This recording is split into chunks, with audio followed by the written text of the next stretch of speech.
Hello everyone. आज हम Agra university के बीएड सेकेंड ईयर के पेपर 5 जो कि ऑप्शनल पेपर है एनवायरमेंटल एजुकेशन, उसके एक महत्वपूर्ण प्रश्न पर चर्चा करेंगे। प्रश्न है हमारा, खाद्य श्रृंखला क्या है और खाद्य श्रृंखला के विभिन्न पोषण स्तर ट्रॉफिक लेवल कौन कौन से हैं। तो खाद्य श्रृंखला जो हमारी फर्स्ट हेडिंग है कि पारिस्थितिक तंत्र के विभिन्न जीव उत्पादक, उपभोक्ता एवं अपघटक प्रत्यक्ष व अप्रत्यक्ष रूप से अपने पोषण यानी भोजन के लिए एक दूसरे पर निर्भर रहते हैं। यानी कि जो उपभोक्ता हैं वो उत्पादक के ऊपर निर्भर रहते हैं और जो अपघटक हैं वो उपभोक्ता के ऊपर निर्भर रहते हैं। तो उत्पादक यानी हरे पौधे, अभी हम घास क्षेत्र के पारिस्थितिक तंत्र को लेकर चलेंगे। सूर्य के प्रकाश, जल, कार्बन डाइऑक्साइड आदि की सहायता से भोजन का निर्माण करते हैं तथा उत्पादकों को यानी कि जो हमारे प्राथमिक उपभोक्ता हैं शाकाहारी जंतु, उत्पादकों को, हरे पौधों को ये अपने भोजन के रूप में ग्रहण करते हैं। यानी कि जो हरे पौधे हैं वो सूर्य के प्रकाश और जल, कार्बन डाइऑक्साइड में अपना भोजन निर्माण करते हैं और उन्हीं हरे पौधों को जो हमारे प्राथमिक उपभोक्ता जो शाकाहारी जंतु हैं उन्हें हम भोजन के रूप में ग्रहण करते हैं। उसके बाद इन शाकाहारी जंतुओं को विभिन्न श्रेणी के मांसाहारी जंतु खाकर अपना पोषण प्राप्त करते हैं। तो इस प्रकार भोजन ऊर्जा ग्रहण करने के लिए उत्पादकों से उपभोक्ताओं की ओर एक श्रृंखला बनती है जिसे हम क्या कहते हैं, खाद्य श्रृंखला कहते हैं। यानी कि अगर हम घास क्षेत्र की बात करें तो घास को कीड़े मकोड़े खाते हैं, कीड़े मकोड़ों को चिड़िया खाती है और चिड़िया को सांप या बाज इस तरह की चीज़ें खाती हैं और सांप और बाज को गिद्ध खाते हैं। तो इस तरीके से उपभोक्ता से, उत्पादक से लेके प्रथम श्रेणी के उपभोक्ता, उसके बाद द्वितीय श्रेणी के उपभोक्ता, उसके बाद तृतीय श्रेणी के उपभोक्ता, उसके बाद उच्च मांसाहारी, उसके बाद अपघटक, इस तरीके से एक पूरी खाद्य श्रृंखला बन जाती है। तो हमारी जो डेफिनेशन है खाद्य श्रृंखला की वो इस प्रकार है, किसी पारिस्थितिक तंत्र में उत्पादन से उच्च उपभोक्ता तक खाद्य पदार्थ अथवा खाद्य ऊर्जा के स्थानांतरण के क्रमबद्ध प्रभाव को हम क्या कहते हैं, खाद्य श्रृंखला कहते हैं। जैसा कि अभी मैंने बताया कि कोई भी पारिस्थितिक तंत्र, चाहे वो हम घास क्षेत्र का लें, वन क्षेत्र का लें, तालाब क्षेत्र का लें, उत्पादन से लेकर जो उसका जो उच्च उपभोक्ता तक जो खाद्य पदार्थ या खाद्य ऊर्जा का स्थानांतरण होता है, उसके जो क्रमबद्ध प्रभाव जो होता है उसे हम क्या कहते हैं, खाद्य श्रृंखला कहते हैं। दूसरी हमारी डेफिनेशन है, पारिस्थितिक तंत्र में विभिन्न स्तर के जीव ऊर्जा के लिए एक श्रृंखला के ऊपर निर्भर रहते हैं जिसको भोजन खाद्य श्रृंखला कहते हैं। यानी कि वही बात है कि विभिन्न स्तर पर, यानी कि उत्पादक जो हैं वो सूर्य पर निर्भर हैं, जल पर निर्भर हैं।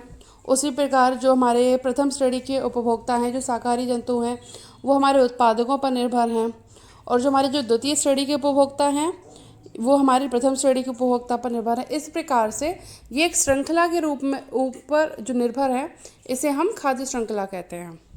तीसरी हमारी डेफिनेशन है कि पारिस्थितिक तंत्र में भोजन ऊर्जा का एक पोषण स्तर के जीवों से दूसरे पोषण स्तर के जीवों में स्थानांतरण, यानी कि शाकाहारी का मांसाहारी में और मांसाहारी का सर्वाहारी में और सर्वाहारी का वियोजक, वियोजक यानी कि अपघटक द्वारा भक्षण तथा उनका पुनः भक्षण की क्रिया ही क्या कहलाती है, हमारी आहार श्रृंखला कहलाती है।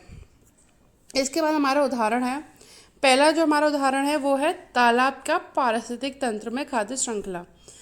तो जो हमारी खाद्य श्रृंखला है वो कैसे बनती है, सबसे पहले हमारे उत्पादक आते हैं, उसके बाद प्रथम श्रेणी के उपभोक्ता आते हैं, उसके बाद हमारे द्वितीय श्रेणी के उपभोक्ता, उसके बाद हमारे तृतीय श्रेणी के उपभोक्ता, उसके ऊपर उच्च मांसाहारी। तो तालाब में सबसे पहले जो उत्पादक जो हैं वो हमारे शैवाल हैं। शैवाल जो हैं वो आपने देखा होगा तालाब में या नदी किनारे जहाँ पर नमी होती है वहाँ पर हरे रंग की, जैसे आप लोगों ने काई देखी होगी, काई से जम आती है, इसको हम शैवाल कहते हैं। काई जो है वो शैवाल का ही एक रूप है। ये हमारा उत्पादक होते हैं तालाब के पारिस्थितिक तंत्र में। इन शैवाल को कौन खाता है, जलीय पिस्सू। जलीय पिस्सू जो होते हैं वो छोटे छोटे जानवर होते हैं और जो सबसे, अगर मान लिया जाए सबसे बड़ा, अगर जलीय पिस्सू भी बहुत ही कम कुछ ही मिलीमीटर लंबे होते हैं और ये जो जलीय पिस्सू जो होते हैं वो शैवाल को खाते हैं, और इन जलीय पिस्सियों को छोटी मछलियाँ खाती हैं, और छोटी मछलियों को तृतीय श्रेणी के उपभोक्ता यानी कि बड़ी मछलियाँ खाती हैं। अब इन बड़ी मछलियों को कौन खाता है? उच्च मांसाहारी। उच्च मांसाहारी कौन? बगुला, बतख और सारस। तो इस प्रकार से शैवाल से लेके बगुला, बतख, सारस तक तालाब का पारिस्थितिक तंत्र में हमारी खाद्य श्रृंखला बनती है। इसके बाद हम चलते हैं आगे घास क्षेत्र के पारिस्थितिक तंत्र पर। तो जो घास क्षेत्र का पारिस्थितिक तंत्र है उसमें हमारा उत्पादक कौन होता है? घास। प्रथम श्रेणी का उपभोक्ता यानी कीड़े मकोड़े, टिड्डे। ये जो कीड़े मकोड़े होते हैं, टिड्डे होते हैं, वो घास को खाते हैं। फिर हमारे जो द्वितीय श्रेणी के उपभोक्ता हैं यानी कि चिड़िया, मेंढक इत्यादि, ये जो हैं हमारे प्रथम श्रेणी के उपभोक्ता को खाते हैं, यानी कि कीड़े मकोड़े को ये लोग खाते हैं। उसके बाद तृतीय श्रेणी के उपभोक्ता जो हैं वो द्वितीय श्रेणी के उपभोक्ता पर निर्भर हैं, यानी कि जो सांप है, बाज है, ये किसको खाते हैं? ये चिड़िया और मेंढक को खाते हैं। उसके बाद आता है उच्च मांसाहारी। उच्च मांसाहारी यानी गिद्ध। गिद्ध जो है वो सांप और बाज को खाते हैं। तो इस प्रकार से घास क्षेत्र में पारिस्थितिक तंत्र में खाद्य श्रृंखला बनती है। उसके बाद हम आते हैं वन क्षेत्र के पारिस्थितिक तंत्र पर। तो वन क्षेत्र में जो हमारे उत्पादक होते हैं वो क्या होते हैं? शाकीय पौधे। शाकीय पौधे। उसके जो उत्पादक होते हैं उनको प्रथम श्रेणी के उपभोक्ता यानी कि चूहे हैं, गिलहरी हैं, ये सब खाते हैं।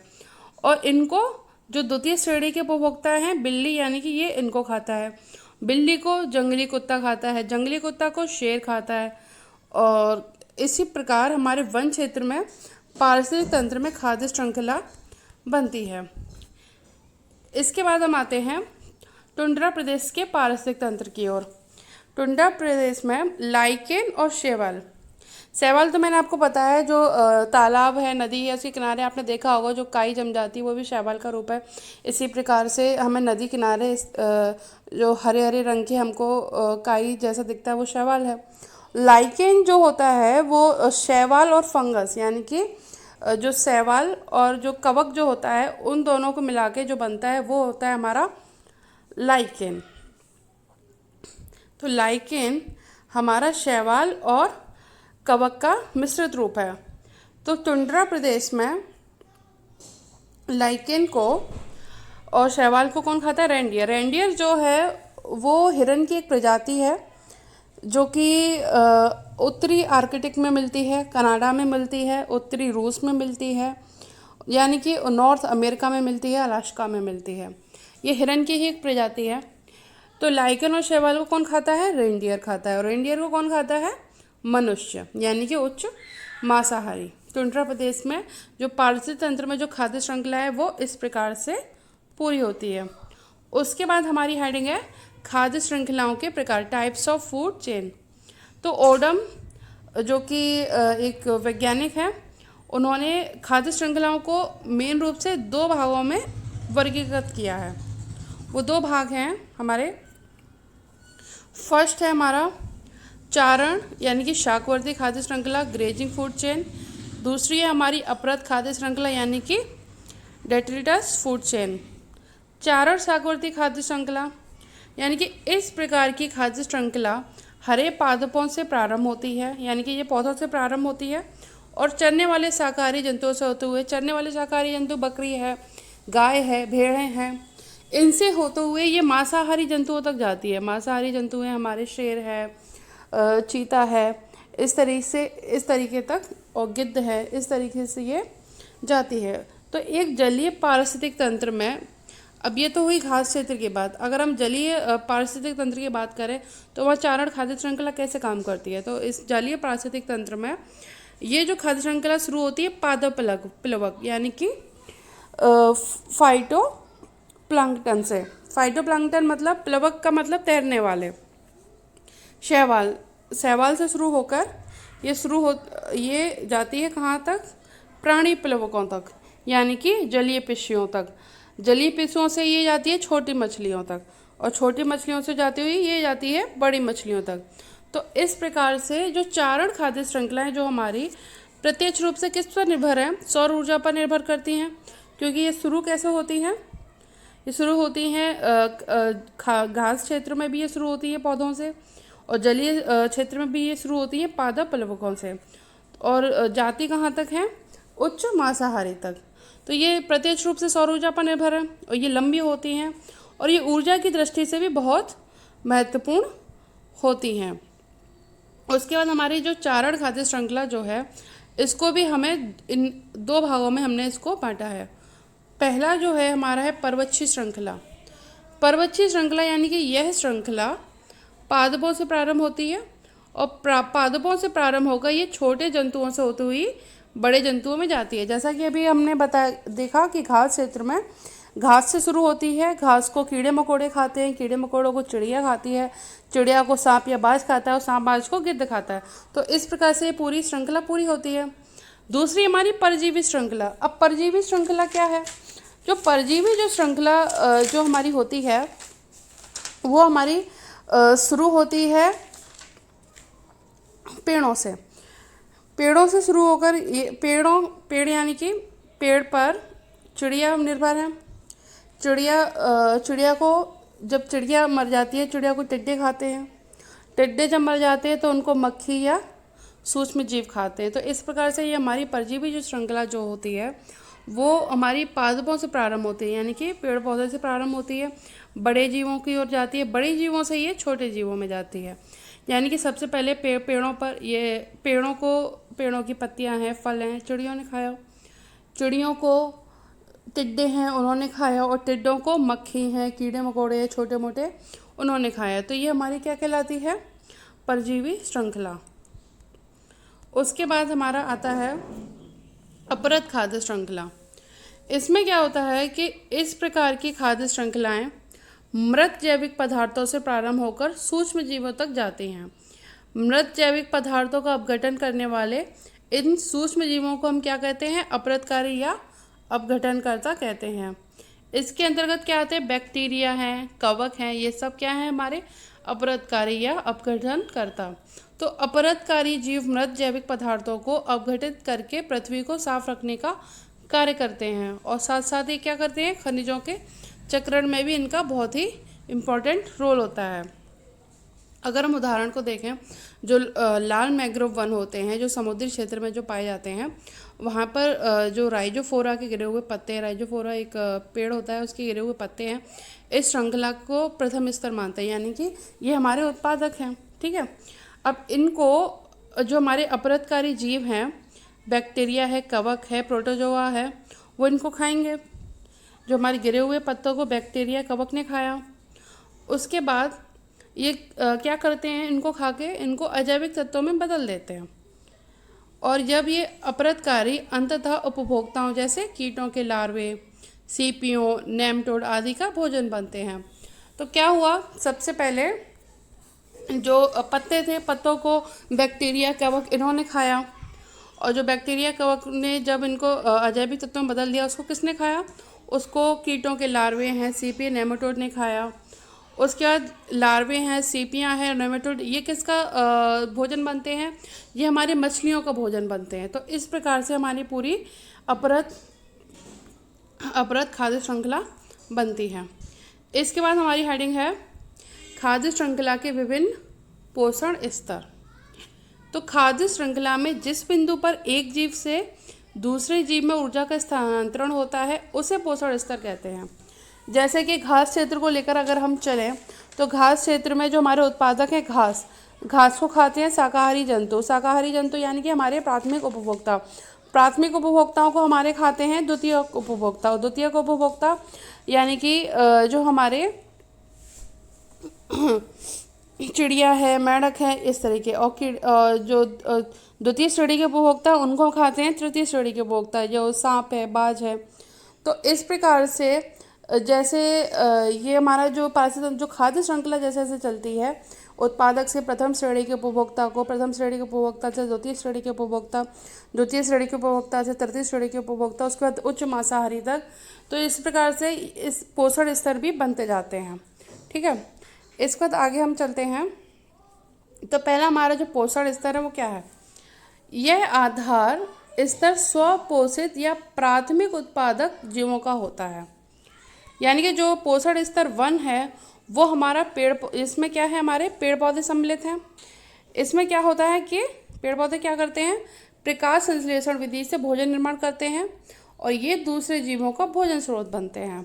तो पोषण स्तर 1 पर हमारे कौन आते हैं, उत्पादक आते हैं। उसके बाद हमारा आता है पोषण स्तर 2। पोषण स्तर 2 में कौन आता है, इस स्तर के प्राणी अपना भोजन स्वयं निर्मित नहीं करते, यानी कि ये हमारे प्राथमिक उपभोक्ता हैं, ये उत्पादक नहीं है। ठीक है, तो ये जो हमारे प्राथमिक उपभोक्ता हैं जो शाकाहारी होते हैं, बकरी है, भेड़ है, ये सब क्या है, हमारे पोषण स्तर 2 में आते हैं। ठीक है, उसके बाद हमारा आता है पोषण स्तर 3। तो पोषण स्तर 3 में कौन आता है, इस स्तर के प्राणी मांसाहारी होते हैं। जो पोषण स्तर 2 यानी कि जो हमारे शाकाहारी जंतु हैं, जो प्रथम श्रेणी के उपभोक्ता हैं, उनका भक्षण करते हैं, इसलिए इनको हम क्या कहते हैं, जो पोषण स्तर 3 पर होते हैं इनको हम कहते हैं द्वितीयक उपभोक्ता। और इसमें कौन कौन आता है, शेर है, भालू है, चीतल है, चीता, ये सब किस स्तर पर है, ये पोषण स्तर 3 पर है। इसके बाद हमारा आता है पोषण स्तर 4। अब पोषण स्तर 4 पर कौन कौन आता है, अब इसके अंदर सभी सर्वाहारी जीव आते हैं। अब सर्वाहारी जीव मतलब जो उक्त तीनों पोषण स्तर यानी कि 1, 2, 3 का भक्षण करते हैं, यानी कि जो उत्पादकों का भी, प्राथमिक उपभोक्ता, द्वितीय उपभोक्ता के अंतर्गत जितने भी जीव पेड़ पौधे आते हैं ये सबका भक्षण करते हैं, यानी कि ये सर्वाहारी जीव है। ये जो हमारे पोषण स्तर 4 में आते हैं। जो मनुष्य जो है हमारा पोषण स्तर 4 में आता है, क्योंकि मनुष्य जो ओमनिवोर्स है, ओमनिवोर्स मतलब सर्वाहारी जीव है। ये मनुष्य जो है वो पेड़ पौधों पर भी निर्भर है और ये प्राथमिक स्तर के उपभोक्ता के अंदर जो जीव आते हैं उनके ऊपर भी निर्भर है। इसके अलावा पोषण स्तर 3 में जो उपभोक्ता आते हैं उसके ऊपर भी निर्भर। तो इसके बाद हमारी जो हेडिंग है वो है विभिन्न पोषण स्तरों में ऊर्जा प्रभाव। तो हमारे वैज्ञानिक थे लिंडमैन, 1942 में इन्होंने ऊर्जा प्रभाव का 10% का नियम दिया था। इन्होंने कहा था कि पोषण स्तर 1 से दूसरे पोषण स्तर तक केवल 10% ऊर्जा का ही स्थानांतरण होता है और बाकी की 90% ऊर्जा जो है वो वर्तमान पोषण स्तर में जैव क्रियाओं में प्रयोग हो जाती है। तो इसे हम क्या कहते हैं, इसे हम ऊर्जा प्रभाव का 10% का नियम कहते हैं। यानी कि अगर घास के हम पारिस्थितिक तंत्र की हम बात करें तो जो हमारे पेड़ पौधे हैं, अगर वो उधर उपभोक्ता उत्पादक में अगर 100% ऊर्जा है, तो जो हमारे प्राथमिक उपभोक्ता हैं यानी कि जो शाकाहारी जंतु हैं उन तक केवल 10% ऊर्जा ही पहुंचेगी। बाकी 90% जो ऊर्जा है वो पेड़ पौधे अपने जैव क्रियाओं में ही प्रयोग कर लेते हैं। तो उदाहरण के लिए सूर्य से प्राप्त होने वाली ऊर्जा में चित्र में हम देखते हैं कि अगर उत्पादक यानी कि पोषण स्तर 1 पर मान के चलते हैं अगर 1000 जूल ऊर्जा है, तो ऊर्जा प्रभाव के 10% नियम के अनुसार यानी केवल पोषण स्तर एक पोषण स्तर से दूसरे पोषण स्तर तक केवल 10% ऊर्जा का स्थानांतरण होगा। तो अगर उत्पादक पर 1000 जूल ऊर्जा है तो प्राथमिक उपभोक्ता तक केवल 100 जूल ही ऊर्जा पहुंचेगी। उसी प्रकार हमारे प्राथमिक उपभोक्ता से द्वितीयक उपभोक्ता तक केवल 10 जूल ऊर्जा पहुंचेगी। उसी प्रकार 10% रूल के हिसाब से द्वितीयक उपभोक्ता से तृतीयक उपभोक्ता की ओर केवल 1 जूल ऊर्जा का ही स्थानांतरण होगा। तो यहाँ हम देखते हैं कि ये जो हमारा पिरामिड बन रहा है इसमें हमारा ऊर्जा का क्रमिक ह्रास होता चला जा रहा है, यानी कि सबसे ज़्यादा जो हमारी ऊर्जा है वो सबसे उत्पादकों की तरफ रहती है और उसके बाद सबसे कम हमारी ऊर्जा तृतीयक उपभोक्ता तक पहुंचती है। इसके बाद इस चित्र में हम देखते हैं जो सूर्य है, सूर्य से जो सौर ऊर्जा है, कार्बन डाइऑक्साइड है, मृदा है, जल है, यहाँ से जो स्व वित्त पोषित है यानी कि जो पेड़ पौधे हैं ये कहाँ पर हैं, पोषण स्तर 1 पर हैं। ठीक है, तो ये पोषण स्तर 1 से जो हमारी जो ऊर्जा जाती है वो शाकाहारी की ओर जाती है। ठीक है, जो कि पोषण स्तर 2 पर है। शाकाहारी से जो ऊर्जा स्थानांतरित होती है वो हमारी कहाँ जाती है, मांसाहारी की ओर, जो कि पोषण स्तर 3 पर है। मांसाहारी से जो ऊर्जा हमारी जाती है मानव यानी कि ओमनिवोर्स जो सर्वाहारी होते हैं, जो कहाँ पर होते हैं, वो पोषण स्तर 4 पर होते हैं। ठीक है, अब पोषण स्तर 3, पोषण स्तर 2 और पोषण स्तर 1 को जब ये वियोजक होते हैं, जब इनको अपघटित करते हैं तो इनसे जो पोषक तत्व जो मिलते हैं, वापस जब पोषक तत्व कौन ग्रहण करता है? पेड़ पौधे ही ग्रहण करते हैं। पेड़ पौधे से वापस ऊर्जा कहाँ जाती है? शाकाहारियों की ओर जाती है। वापस ये ऊर्जा कहाँ जाती है? मांसाहारी की ओर। तो ये ऊर्जा का जो चक्र है ये इस प्रकार से ही चलता है। इसके बाद हमारा आता है खाद्य श्रृंखला का महत्व। तो खाद्य श्रृंखला एक पारिस्थितिक तंत्र में पोषण तथा ऊर्जा प्रभाव को गतिशील बनाए रखने में योगदान देती है। यानी कि खाद्य श्रृंखला के माध्यम से ही कुछ रासायनिक पदार्थों का क्रमशः अगले पोषण स्तर पर अधिक से अधिक मात्रा में संचय होता है, जिसे हम क्या कहते हैं? जिसे हम जैव सांद्रता यानी कि बायोमैग्निफिकेशन कहते हैं। अतः खाद्य श्रृंखला के अध्ययन द्वारा हम किसी पारिस्थितिक तंत्र में ऊर्जा प्रभाव की कार्यविधि तथा विषाक्त पदार्थों के जीवों के शरीर में संचयन अर्थात जैव सांद्रता की समस्या का पता लगा सकते हैं तथा उसका समाधान ढूंढ सकते हैं। जैसे कि आजकल हम देखते हैं कि पेड़ पौधों पर कीटनाशकों का प्रभाव ज़्यादा छिड़काव होता है, और वही कीटनाशक जो फल सब्जी हम खाते हैं वही हमारे अंदर जाते हैं। तो यहाँ पर उसी की बात हो रही है कि इस प्रकार से जो हमारी जो फूड चेन है, इसके सहायता से हम जो हमारे शरीर में जो विषाक्त पदार्थ जा रहे हैं और उनका उस जैव सांद्रता का हम इस समस्या का हम पता लगा सकते हैं और इसका समाधान ढूंढ सकते हैं। तो कल मैं फिर आपके लिए एक योग शिक्षा का एक महत्वपूर्ण प्रश्न लेकर आऊँगी। आज के लिए इतना ही। धन्यवाद।